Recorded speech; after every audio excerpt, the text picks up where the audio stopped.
A Garda Civil de Boiro desartellou unha organización dedicada ao tráfico de drogas coa detención de 8 veciños da localidade no marco da operación Copito de Neve.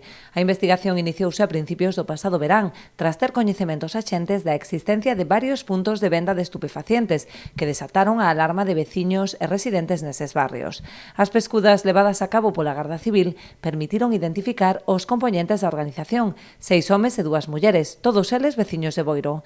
Tras contar con autorización xudicial, os axentes levaron a cabo rexistros en 4 domicilios, nos que acharon gran cantidade de droga, tanto cocaína e heroína como haxís e marihuana, así como útiles para a súa preparación e venda, diversa munición e máis de 2.000 euros en efectivo.